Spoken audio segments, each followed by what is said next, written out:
Welcome friends.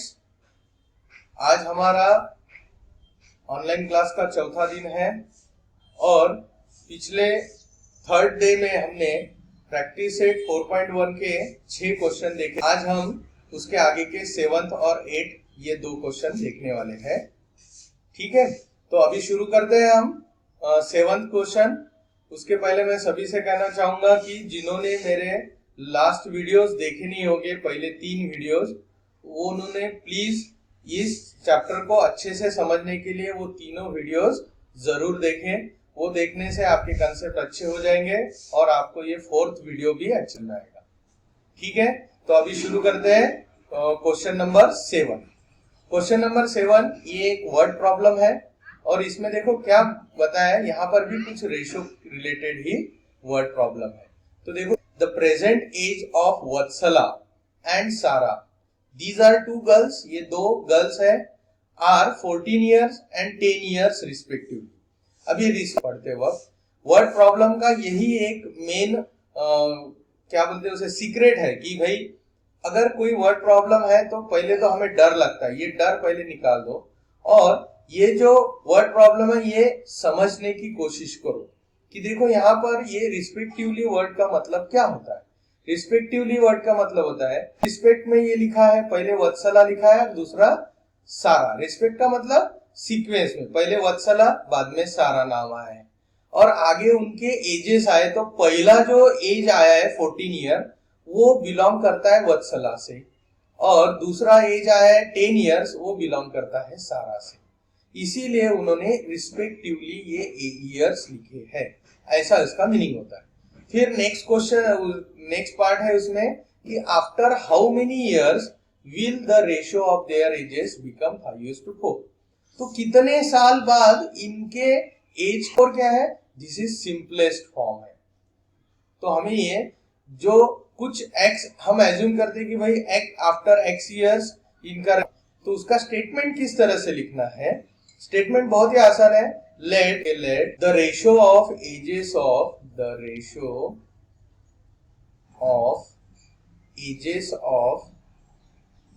Vatsala and Sara becomes 5:4 after X years. तो इनका जो रेशियो है वो कितने साल बाद बनने वाला है कि हमने एज्यूम किया कि वो X ईयर बाद बनने वाला है। कितना? X ईयर बाद। तो अभी प्रेजेंट एज कितना है, present age of Vatsala is 14 years, वो कितना दिया है, present age of Sara is 10 years, है ना। So therefore after x years उनके एज क्या होंगे, तो उनके एज इस तरह से होंगे, age of Vatsala will be कितना होगा कि आज का 14 और वो x ईयर बाद होगा 14 प्लस x।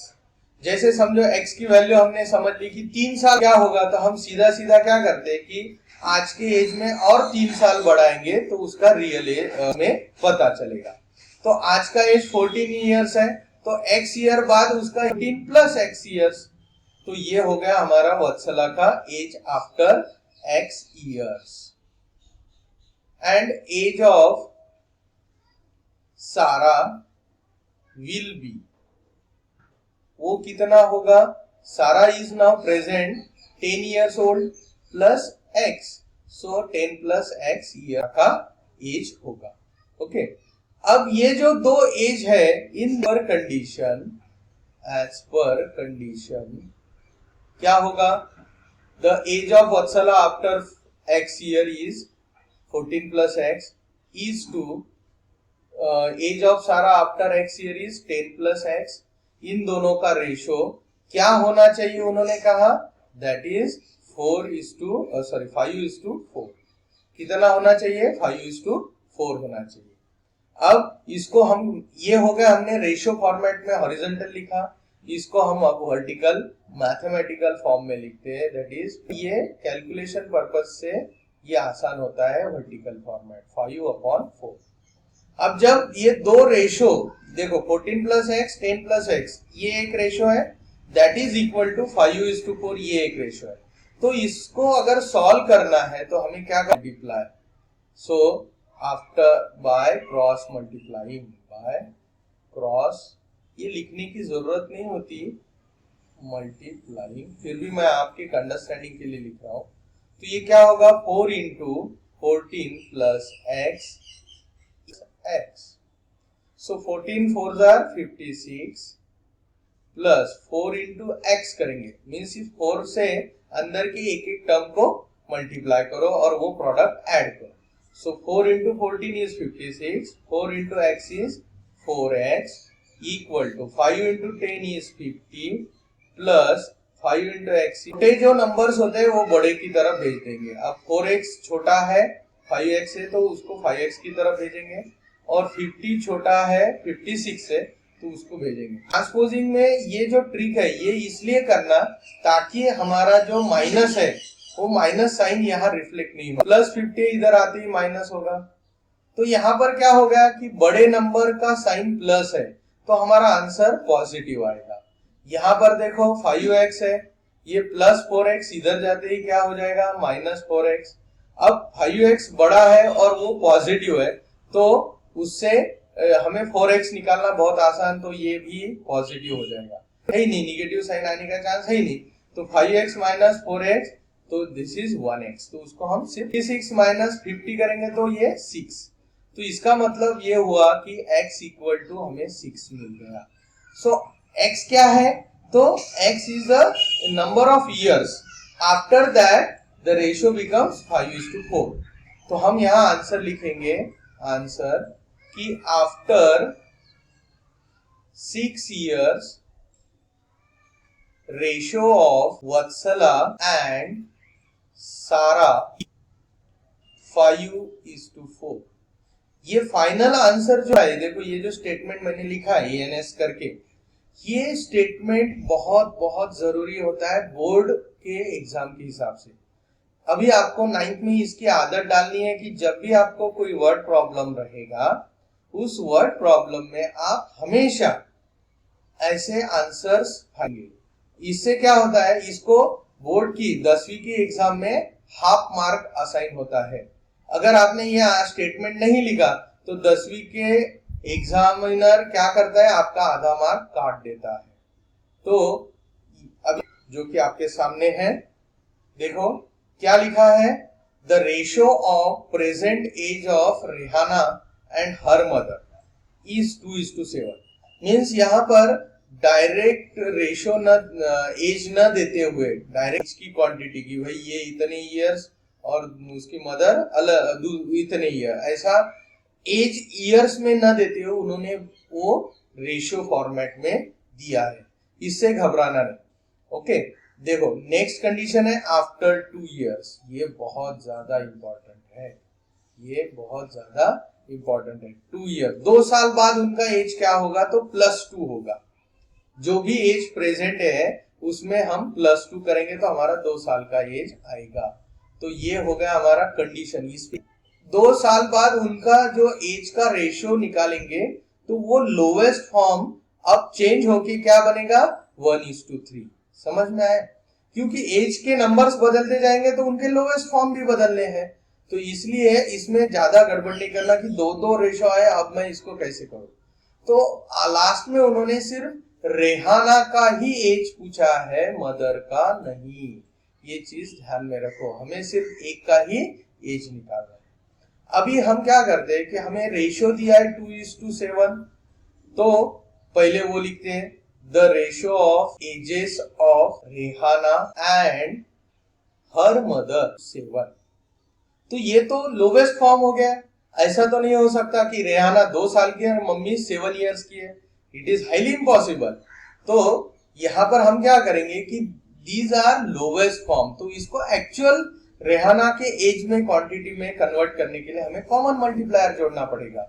तो हम यहां पर करेंगे let the common multiplier be common multiplier x। अब 2 जो है 2 इज न्यूमरेटर, ये किसका एज शो कर रहा है, ये बता रहा है 2 पार्ट रेहाना का है इस रेशो में एंड 7 पार्ट मदर का एज है। तो हम इसको जब मल्टीप्लायर जोड़ेंगे तो उनका वो रियल एज क्वांटिटी बनेगा इन टर्म्स ऑफ एक्स, जो कि अभी फिलहाल हमें पता नहीं है, कोई दिक्कत नहीं। So therefore age of Rehana, ये कौन सा एज है, प्रेजेंट, ये प्रेजेंट एज है रेहाना का, is equal to 2 part ratio में है मल्टीप्लाइड बाय एक्स, इतने ईयर्स। ये रेहाना का अभी in terms of x year age है and present age of her mother equal to 7x। तो ये इतने ईयर्स किसका एज हो गया, उसके मदर का एज हो गया। अब अगर आफ्टर 2 साल, आफ्टर 2 इयर्स क्या होगा, इनके प्रेजेंट ऐड करना पड़ेगा। सो Rehana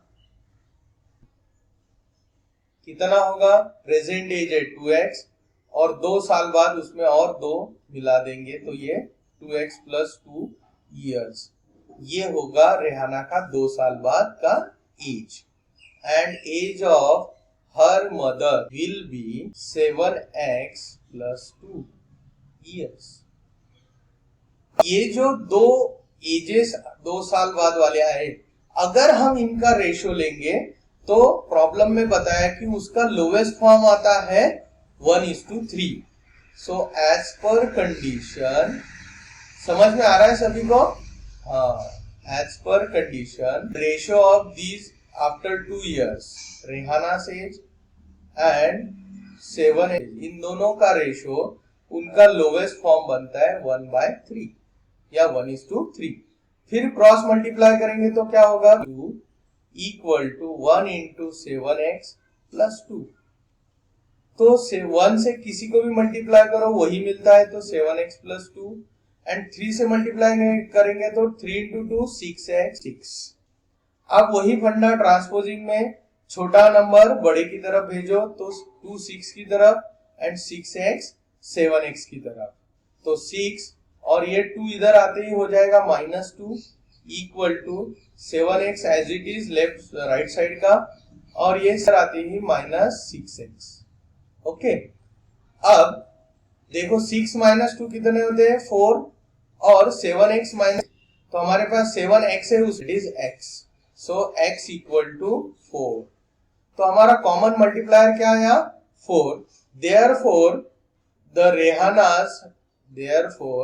the Rehana's present age equal to, कितना प्रेजेंट एज लिखा था ऊपर हमने, 2x लिखा था कॉमन मल्टीप्लायर जोड़ के, तो वही अब इसमें हम x की वैल्यू पुट करेंगे 2 years. This is our final answer. कितना आसान था, बहुत ही सिंपल था, बढ़िया। अब हम जाते हैं हमारे नेक्स्ट टॉपिक जो है कंपैरिजन ऑफ रेशियो। उसके पहले मैं कुछ चीजें आपको बोलना चाहूंगा कि कंपैरिजन का मतलब क्या होता है। सो कंपैरिजन मतलब सीधा, comparison means which is greater then, तो यहां पर समझो A है और एक B है, तो इसमें से कौन बड़ा है ये डिसाइड करना, हाँ, मतलब कंपैरिजन करना। एग्जांपल और एक अच्छा एग्जांपल लेते हैं कि सपोज हमारे पास 50 रुपीज है, ₹50 है, दूसरे बंदे के पास 50 पैसा है। ओके, तो यहाँ पर देखो दोनों के नंबर्स तो ठीक, नंबर्स जो है वो इक्वल दिख रहे हैं, बट ये जो रुपीज और ये पैसा, ये पूरा डिफरेंस क्रिएट करता है। 50 रुपीज छोटे हैं, तो कौन बड़ा है, तो 50 रुपीज बड़ा है। तो यहाँ पर हमने किस बेसिस पे कंपैरिजन किया, तो यूनिट के बेसिस पे कंपैरिजन किया। तो रेशो में भी कुछ ऐसे ही बेसिस होते हैं जिसके बेसिस पे हमें कंपैरिजन करना पड़ता है। तो अभी देखते हैं, अभी कंपैरिजन मतलब समझ में आया, कंपैरिजन किसे कहा जाता है। तो देखो अभी कंपैरिजन ऑफ रेशो, हमारे पास 2 नंबर्स है, बराबर है, दो रेशो है तो दो नंबर्स, रेशो क्या होता है, सिंपल नंबर होता है, नहीं होता। फिर उसको कंपेयर कैसे करें? अब एक रेशो में ऑलरेडी दो नंबर होते हैं, दूसरे रेशो में ऑलरेडी दो नंबर है, तो टोटल 4 नंबर हो गए। तो इन चारों का कुछ ना कुछ एक दूसरे के साथ रिलेशन है, तो ये डिसाइड कैसे करें कि भाई कौन बड़ा है कौन छोटा है? तो देखो अभी हमारे पास 4 नंबर है, देखो if A B C D are, और उसमें भी b is greater than 0, means b 0 नहीं हो सकता और d भी 0 नहीं हो सकता। व्हाई? बिकॉम्बिनेटर में अगर कोई चीज 0 है, suppose a upon b is 0, तो मैं 0 लिख देता हूं। 0 से किसी को भी डिवाइड करेंगे, 0 don't have table, don't have table means 0 का पहाड़ा होता है क्या? नहीं। अगर किसी चीज का पहाड़ा नहीं होता, so it can not divide, so division does not exist, नहीं सकता, डज नॉट एग्जिस्ट, या सीधा नॉट डिविजिबल या नॉट डिफाइंड भी कहा जाता है। तो ये अगर किसी रेशो में हुआ तो वो रेशो रेशो रहेगा क्या? नहीं रहेगा। इसीलिए जो डिनोमिनेटर सक्सेसर क्या वैल्यूज है b और d, इनको 0 नहीं किया जा सकता, those are always greater than 0। ये सिंबल बताता है कि b की वैल्यू 0 से बड़ी है, मींस इट कुड बी 1 2 3 4 या कुछ भी, बट 0 नहीं होगी। समझ में आया? हाँ, next the comparison of ratio. अब दो रेशो हमने लिए a upon b, c upon d, can be done using following rules. अब रूल में सबसे पहली चीज, इनके नाम समझ लो कि जब हम ऐसे कंटिन्यूअसली, देखो यहाँ पर मैंने इफ लिखा है नीचे वाले साइड में, if a, b, c, d, मैंने क्या किया, ये चारों को एक लाइन से बैठा दिया। ओके, तो सबसे कॉर्नर में कौन बैठे हैं? a और d। तो कॉर्नर मतलब उस, तो वो है a और दूसरा है d, इसीलिए हम उनको नाम देंगे एक्सट्रीम्स। क्या नाम देंगे? एक्सट्रीम्स। तो देखो मैंने यहाँ एरो किया है a और d की तरफ और आगे लिखा है एक्सट्रीम। ओके, अब बीच के जो है b और c, these are in between a and d, a and d के बीच में है, तो इन्हें कहा जाता है मीन्स। क्या कहा जाता है? मीन। मीन मतलब मध्य, किसी के मध्य में होना, किसी के बीच में होना इज मीन्स।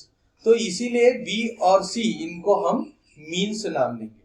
अब मैंने कहा था कंपैरिजन के लिए एक बेसिस होना चाहिए, एक प्लेटफॉर्म होना चाहिए, तो हमारे रेशो के कंपैरिजन में भी एक यही बेसिस है कि हम क्या करेंगे कि d, तो दैट इज ad, उसको ऐसे जब वेरिएबल का प्रोडक्ट लिखते हैं तो बीच में ये मल्टीप्लिकेशन लिखा नहीं जाता, नॉर्मली मल्टीप्लिकेशन दिखता है x की तरह, तो वो कंफ्यूजन क्रिएट करता है, इसीलिए हम x नहीं लिखते। मैंने आपकी कंसिडरेशन के लिए मैंने आपके लिए लिखा, लेकिन एक्चुअल में वो इस तरह से लिखा जाना चाहिए, ad का मतलब a into D, and product of means दूसरा प्रोडक्ट बेसिस है b into C, that is bc। So comparison of two ratio depends on this two product. Value कैसी रहेगी ये बेसिस पे हमें डिसाइड करना पड़ेगा कि कौन सा रेशो, पहला रेशो a अपॉन b है, दूसरा रेशो c अपॉन d है, तो ये कौन सा पहला रेशो बड़ा है कि दूसरा रेशो बड़ा है, ये हमें प्रोडक्ट ऑफ एक्सट्रीम और प्रोडक्ट ऑफ मीन्स के वैल्यू पे डिपेंड करता है। तो यहां पर पहली कंडीशन है कि if AD is greater than BC, इसका मतलब product of extreme is greater than BC, then A upon B is greater than C upon D। Means simple language में हम कह सकते हैं एक्सट्रीम इज ग्रेटर, ग्रेटर के लिए मैं अप एरो दिख, फर्स्ट रेशो, पहला रेशो कौन सा है? लेफ्ट हैंड साइड का, उसे LHS भी मैं कहता हूं। फर्स्ट रेशो इज आल्सो मतलब बड़ा। ओके, फिर ये हो गई पहली कंडीशन, क्या हो गई कि पर then first ratio is greater, ऐसे बार बार दोहराना है जब आप प्रैक्टिस करेंगे। फिर दूसरा है ई product of extreme that is AD is left of means, then second ratio that is C by D is greater than first ratio A by B। तो इसको हम किस तरह से सिंपल लैंग्वेज में, ई product of ratio, product of sorry extreme is less, less के लिए मैं डाउन एरो रखता हूं, लेस देन फर्स्ट रेशियो, देखो अभी सेकंड बोलना नहीं, first ratio that is LHS is also less. अब LHS लेस का मतलब होता है कि ऑब्वियसली RHS ग्रेटर या सेकंड रेशियो ग्रेटर। समझ में आया कि if product of extreme is equal to product of means then first ratio is equal to second ratio. So यहां पर लिखेंगे हम product of extreme equal to product of means then first ratio is equal to second ratio. बहुत simple है, देखा कितने simple way में ये है कि product of extreme is greater than first ratio that is LHS is greater, product of extreme is than first ratio LHS is also lower. If product of extreme is equal to product of means, दोनों equal है तो then the ratios are also equal. First ratio is equal to second ratio. अभी 4.2 हम जब शुरू करेंगे तो 4.2 में हम इसके रिलेटेड प्रॉब्लम्स देखेंगे। 2 का पहला जो प्रॉब्लम है ये हमारे रेशियो के प्रॉपर्टी से रिलेटेड है, ठीक है। तो पहला प्रॉब्लम देखो क्या है, उन्होंने क्वेश्चन में बताई है using the property A/B equal to AK/BK।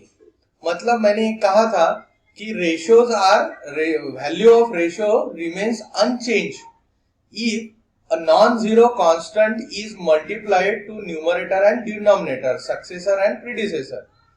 किसको कितने भी नॉन जीरो नंबर से हमने मल्टीप्लाई करो या डिवाइड करो, दोनों केसेस में हमारे रेशियो की वैल्यू अनचेंज रहती है। ये the blanks and substitute proper numbers in the following.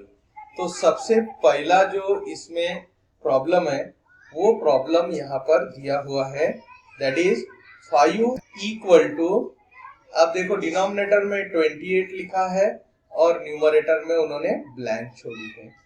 फिर दूसरा दिया है उन्होंने दैट इज 35 न्यूमरेटर में दिया है और डिनोमिनेटर ब्लैंक छोड़ा है, दैट इज न्यूमरेटर ब्लैंक छोड़ा है और नीचे। अब इससे डरने की कोई बात नहीं है, हम एक एक चीज लेंगे। तो सबसे पहले हम कंसीडर करते हैं कि टू ये ब्लैंक अपॉन 28, ओके। तो ये हमें देखो क्या मालूम है, दोनों के डिनोमिनेटर्स मालूम है, तो इनमें हम कंपैरिजन करेंगे। देखो कि 7 को क्या मल्टीप्लाई करने पे 28 बनता है, तो 7 को अगर we get 28, इसका मतलब जो नॉन जीरो कांस्टेंट है वो क्या है हमारा, k का वैल्यू 4 है। क्या है, k का वैल्यू 4। तो हमें न्यूमरेटर को भी 4 से, लेकिन हमारा 7 के ऊपर न्यूमरेटर क्या है 5, तो 5 को हम 4 से मल्टीप्लाई करेंगे तो 4 5 are 20। तो हमारा ये जो ब्लैंक था इसमें क्या नंबर आना चाहिए, 20 आना चाहिए। तो ये रहा हमारा पहली चीज। अब ये 5/7 ऐसे ही रखते हैं। अब ये इसका सारे इक्वल है, ये चारों रेशियोज। तो हम क्या करते हैं कि पहला रेशियो अब थर्ड रेशियो के साथ कंपेयर करते हैं या सॉल्व करते हैं। अब हमें न्यूमरेटर मालूम है दोनों 5 और 35, तो मुझे आपको ऐसा क्या मल्टीप्लाई करने से हमें ऊपर 35 मिलता है, तो 5 7 are 35। तो नीचे भी हमें अब k की वैल्यू 7 मिल गई है, 5 और 35 से हमें k की वैल्यू 7 मिली, तो हम नीचे भी k का वैल्यू 7 रखते हैं। तो 7 into 7 49। तो ये हमारा दूसरी केस आ गई। तीसरी केस में देखते हैं कि 5/7 एज इट इज, इसको हम फोर्थ रेशियो से इक्वेट कर देंगे। तो दैट, अब देखो 7 का आधा होता है दैट इज 3.5। एक तो 1/2 से मल्टीप्लाई करो या फिर 0.5, 1/2 का मतलब 0.5। तो हमें k की वैल्यू मिल गई दैट इज 0.5। तो हम 5 का भी आधा करेंगे। 7 का आधा ऑलरेडी उन्होंने दिया है 3.5 और 5 का आधा होता है 2.5 मतलब 2.5। तो देखो यहाँ पर हमें ये ब्लैंक भी यहाँ पर मिल चुकी है दैट इज 2.5। ऊपर की ब्लैंक है 49। आसान तरीके से ये हमारा पहला प्रॉब्लम यहाँ सॉल्व हो गया। फिर हम जाएंगे दूसरे प्रॉब्लम की तरफ। तो दूसरा प्रॉब्लम है यहाँ पर 9/14 is 4.5 अपॉन ब्लैंक एंड और दिया है डॉट। तीसरा रेशो दिया है जिसमें न्यूमरेटर दिया है 3.5 और ऊपर डॉट डॉट डॉट। ओके, अब हम एक एक सॉल्व करते हैं ऐसे ही। तो हमारा कांस्टेंट है 9/14 इक्वल टू पहले रेशो के साथ इक्वेट करते हैं, दैट इज 4.5। तो डॉट डॉट डॉट में क्या आएगा, हमारा रिलेशन न्यूमरेटर से मिलेगा। सो 9 इंटू क्या करने पे 4.5, तो 9 का हाफ होता है 4.5, तो यहाँ पर 0.5 आ गया, तो ये हमें मिल गया 4.5। ओके, अब न्यूमरेटर भी हमें 0.5, डिनोमिनेटर को भी हमें 14 का हाफ होता है 7, तो इस तरह से हमें ये पहला मिल चुका है। अब दूसरे में देखो 9/14 वैसे ही रखेंगे इक्वल टू डिनोमिनेटर में 42 है। अब रिलेशन हमें डिनोमिनेटर से मिलेगा, तो 14 को क्या मल्टीप्लाई करने पे हमें 42 मिलता है, that is 3। So 14 into 3 is 42। तो ऑब्वियसली हमें कांस्टेंट मिल गया, तो हम 9 को भी 3 से मल्टीप्लाई करेंगे। सो 9 3s are 20, तो इस हमारा 27। किसी का माइक ऑन है, प्लीज माइक ऑफ कर दीजिए। यस, 9/14 इक्वल टू, अब तीसरा देखते हैं। तीसरे में न्यूमरेटर में कुछ नहीं है, ब्लैंक है, और डिनोमिनेटर में 3.5। ओके, तो यहां पर देखेंगे हम कि 14 को क्या मल्टीप्लाई करने पर हमें 3, अगर हमने हाफ किया 14 डिवाइड का मतलब हाफ करना होता है, वो 7 होता है, और 7 का भी फिर से हाफ करेंगे। इसका मतलब अगर हमने 14 को 4 से डिवाइड किया तो 3.5 मिलेगा, अब 4 से डिवाइड किया तो 3.5 मिलेगा। इसलिए हम यहाँ पर क्या करेंगे कि हम मल्टीप्लाई नहीं करते, हम डिवाइड करते हैं। तो कितने से डिवाइड करेंगे हम, 4 से। 14 डिवाइडेड बाय 4 इज 3.5। तो सिमिलरली हम 9 डिवाइडेड बाय 4 इससे करके देखते हैं। आप बोलेंगे सर यहाँ डिवीजन क्यों लिया, तो देखो मैंने क्या कहा था आपको कि नॉन जीरो कांस्टेंट से मल्टीप्लाई करो या डिवाइड करो, रेशो में कोई चेंज नहीं होगा। तो डिवीजन भी हम यहाँ 9 डिवाइडेड बाय 4 करके देखते हैं। तो 4 2s are 8, तो यहाँ मैं पॉइंट लेता हूँ, फिर 0 लेता हूँ, 4 2s are अगेन 8, तो बचे 2, तो पॉइंट दिया हुआ इसलिए यहाँ पर मैं 5s are 20, तो इस तरीके से ये 0 0 आ गया। तो इसका मतलब 2.25 हमारा यहाँ आंसर आना चाहिए। 2.25 इज टू 3.5, तो ये आ गया हमारा ब्लैक। बहुत आसान है, लेकिन इसको आपको बार बार करके देखना पड़ेगा। जब आप ये वीडियोस जितने बार बार को भी ये चीजें करने में आसानी जाएगी और अच्छे से आप ये कर पाएंगे। क्वेश्चन नंबर 2 आपके सामने है, फाइंड द फॉलोइंग रेशियो। हमें नीचे कुछ वर्ड फॉर्मेट में उन्होंने क्वांटिटीज दी है, क्योंकि देखो यहाँ पर बीच में ये 2 वर्ड आता है। 2 मतलब इसके पहले वाली जो क्वांटिटी है वो न्यूमरेटर है और इसके बाद वाली जो क्वांटिटी है वो डिनोमिनेटर है। तो यहाँ पर देखिए, the ratio of radius to the circumference of circle, ये हमें रेशियो बना के दिखाना है, बराबर है। So let r equal to radius of circle, और आप लोगों को मालूम है circumference and 2 pi r। So यहाँ देखो 2 pi r equal to circumference of circle दिया और इनका रेशियो लेना है। So therefore the ratio equal to r is to 2 pi r। लेकिन हमें लोवेस्ट फॉर्म में चाहिए हमेशा रेशियो, तो उसे वर्टिकल लिखना पड़ेगा r अपॉन 2 पाई r। अब इसमें दोनों में जो कॉमन चीज है वो हमें कम करनी पड़ेगी, तो r r कैंसिल करेंगे, तो बचेगा ऊपर 1, कुछ नहीं मतलब 1/2 पाई। आप कहेंगे सर ये पाई भी तो बचा है, तो ये पाई इज अ कांस्टेंट, पाई की एक वैल्यू है 3.14 पूरा दुनिया, तो this is not a variable, this is a constant, इसलिए ये नंबर ही कंसिडर होगा 1:2 पाई। तो हमारा ये रेशो यहाँ पर मिल गया। अब हम नेक्स्ट प्रॉब्लम की तरफ जाते हैं। तो नेक्स्ट प्रॉब्लम देखो, अभी नेक्स्ट जो है वो आपके सामने है। The ratio of numbers denoting circumference to the area of circle with radius r। Means एक सर्कल है जिसकी रेडियस r है, उसका सर्कम्फरेंस निकालना है और उसका नंबर ही ध्यान में रखना है, और उसका एरिया निकालना है और उसका नंबर ही ध्यान में रखना है। यूनिट कंसीडर मत करो। डोंट में मिस प्रिंट हो चुका है आपके बुक में, डायरेक्ट उन्होंने बोला है find the ratio of circumference of circle to the area of circle.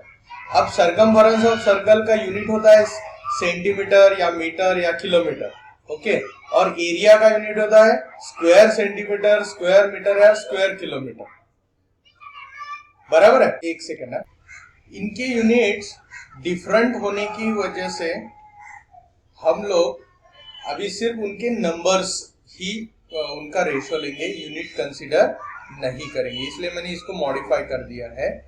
तो यहां पर देखिए, सो radius of circle is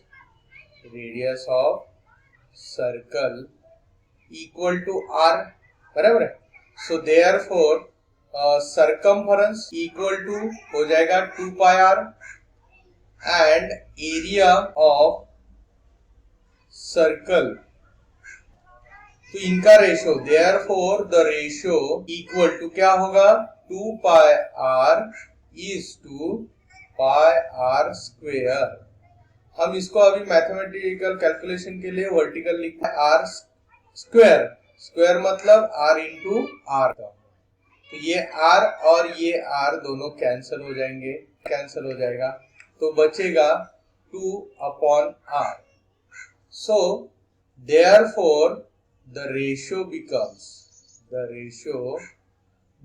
ये हमारा आंसर होगा। हमने यूनिट्स देखो, यूनिट सेम होनी चाहिए रेशो के लिए, but for this calculation purpose हमने क्या किया कि हमारा जो थोड़ा प्रॉब्लम फॉल्टी दिया हुआ है उन्होंने, वो प्रॉब्लम को हमने करेक्ट किया और सिर्फ नंबर्स कंसीडर किए, उसका यूनिट कंसीडर नहीं किया। इसलिए अभी हम क्या करेंगे, उसका सिर्फ नंबर ही कंसीडर करेंगे 2:r। सो नेक्स्ट प्रॉब्लम देखते हैं यहाँ पर। Next problem is third problem, the ratio of diagonal of a square its side, diagonal of square to its side. Diagonal of square का एक फॉर्मूला है, तो डायगोनल ऑफ स्क्वायर उसका formula है इम्पोर्टेंट, ये आपको आगे भी लगेगा, 10वीं में भी 1-2 बार झलकता है, तो ये ध्यान में रखना। Diagonal of square is equal to √2 into side. So side of square is यहां दिया हुआ है, side of square is equal to 7 centimetre, therefore diagonal is equal to √2 into 7, so it is 7√2 centimetre. Okay, अब दोनों का देखो centimetre centimetre है, unit ratio, the ratio equal to, साथ रेशियो है 2 के पहले है डायगोनल, तो मैं पहले लिखता हूं diagonal of a square is to side of square. Okay, तो ये रेशियो बनाने के लिए हमें क्या करना पड़ेगा, पहले डायगोनल का वैल्यू लिख लेते हैं 7:7, ये हमारा रेशियो बन गया। अब इसको सॉल्व करने के लिए वर्टिकल लिखते हैं 7√2/7, तो 7 कैंसिल हो गया, 7 1 जा 7 7 1 जा, तो अल्टीमेटली ये रेशियो आया √2/1, therefore the ratio equal to √2:1, तो ये हमारा फाइनल आंसर था। अब जाते हैं क्वेश्चन नंबर फोर्थ की तरफ देखो क्या है, the length of sides of a rectangle are 5 centimetre and 3.5 centimetre. तो रेक्टेंगल है, उसकी लेंथ दी है 5 सेंटीमीटर, ब्रेथ दी है 3.5 centimetre. Find the ratio of number denoting the perimeter to the area of rectangle. फिर से यहाँ नंबर ही पूछा है कि हमने सिर्फ नंबर ही कंसीडर करने, उनके यूनिट पे ध्यान मत दो, वरी अबाउट यूनिट्स। तो यहाँ पर लेंथ ऑफ रेक्टेंगल लिख देता हूं मैं, length of equal to 5 centimetre and breadth of rectangle equal to 3.5 centimetre. अब हमें मालूम है perimeter equal to perimeter of rectangle. अब इसके हम एक्चुअल कैलकुलेशन करेंगे। Perimeter of rectangle is 2 into L plus B, ये फॉर्मूला है पेरीमीटर का। So 2 L is 5 plus 2 into 8.5 and that is equal to 17 centimetre. Perimeter of rectangle, तो इससे हमें फर्स्ट क्वांटिटी सिर्फ 17 लेनी है, सेंटीमीटर छोड़ देना है। And area of rectangle equal, so 5 into 3.5 करो, 5 5 are 25, carry 2, 5 3 are 15 plus 2 is 17, तो यह है 17.5। एक छोड़ के पॉइंट है, इसलिए 5 छोड़ के हमने यहाँ पर भी पॉइंट दिया है, तो ये 17.5 square centimetre. So second quantity जो है that becomes only 17.5। कितनी होगी वो? 17.5। यहाँ पर देखो द रेशियो, therefore क्या होगा? 17 is to 17.5। तो ये हमारा रेशियो है जो उन्होंने पूछा था। लेकिन अब ये रेशियो कैसा है? डिनोमिनेटर डेसिमल पॉइंट में, बराबर। इसको चाहे तो ऐसे भी रख सकते हैं या इसको कन्वर्ट भी कर सकते हैं, कोई दिक्कत नहीं, हम ऐसे ही रखेंगे, ठीक है। अब जाते हैं क्वेश्चन नंबर 3 की तरफ। शायद आज क्वेश्चन नंबर 3 हमारा कंप्लीट नहीं हो पाएगा, तो आज के लिए हम यहीं पर रुक जाते हैं। Thank you. वीडियो देखते रहिए, सब्सक्राइब करते रहिए, अपने दोस्तों को भी शेयर कीजिए। Thank you, bye.